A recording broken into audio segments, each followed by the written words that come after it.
ఇప్పుడు మన తెలుగు సినిమాలు ఏవి వచ్చినా కూడా కన్నడ వాళ్ళు మాక్సిమం బ్యాన్ చేస్తున్నారు, బాయ్కట్ చేస్తున్నారు, కనీసం పోస్టర్లు కూడా కూడా చెక్ చేస్తున్నారు. సో ఇప్పుడు కాంతార సినిమా వస్తుంది, అది కూడా కన్నడ సినిమా. మన తెలుగు ప్రేక్షకులు కూడా బాయ్కట్ చేద్దామని చెప్పేసి ఒక నినాదం తీసుకొచ్చారు. ఇది రైట్ అనుకుంటున్నారు, రాంగ్ అనుకుంటున్నారు? 100% రైట్ అనుకుంటున్నా. ఎందుకంటే ఇది కాంతార మూవీ పోయినసారి ఆయన తెలుగు మాట్లాడిండు, ఈసారి తెలుగు మాట్లాడలేదు. ఫ్లెక్సీలు జింపిరు అవి ఇవి ఒక ఎత్తు అయితే, అంటే తెలుగు భాష అంటే అంత హీనం అయిపోయిందా ప్రతి ఒక్కరికి?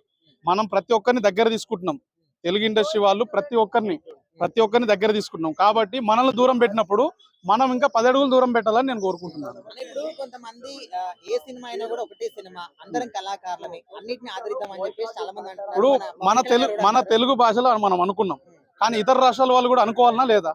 అనుకోవాలి కదా. వాళ్ళు అనుకోకపోతే మనం ఎలా అనుకుంటాం? వాళ్ళు అనుకుంటే మనం అనుకోవాలి.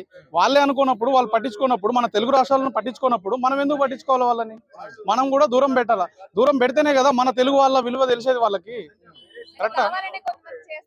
కావాలని ఎవరు చేస్తారు? ఎవరు చేయరు.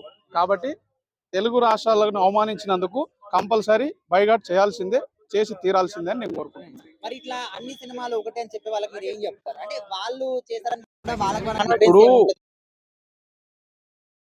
ఇప్పుడు మనం చేసేది మనల్ని అవమానపరిచినందుకు, మన తెలుగు ప్రజలను అవమానపరిచినందుకు. ఇప్పుడు ఒక సినిమా ఉంది, వాళ్ళ సినిమాలు చాలా చేసారు, కర్ణాటక సినిమాలు, దర్శన్ది కానీ వాళ్ళే కానీ చాలా హిట్ అయినా ఇక్కడే ఉన్నాయి. మనం ఏ రోజన్నా ఒక ఫ్లెక్సీ చింపామా? చింపలేదు కదా. వాళ్ళు బహిరంగ మరీ దారుణంగా చేసి చింపి మరీ ఇచ్చేసారు. కాబట్టి మనం కమ్సే కమ్ బైకాట్ పెట్టకపోతే మనం చేసే మొదటి తప్పు ఇది అవుతుంది. ఇంకా ఈసారి కనుక మనం చేయలేదనుకో చాలా పెద్ద తప్పు చేస్తాం. నెక్స్ట్ మన సినిమాలు కూడా అదర్ పోస్టర్లు, ఇది ఇప్పుడన్నా పోస్టర్లు వేసినాం, ఈసారి అతికియడానికి కూడా అవకాశం ఇయ్యరని నేను అనుకుంటున్నాను.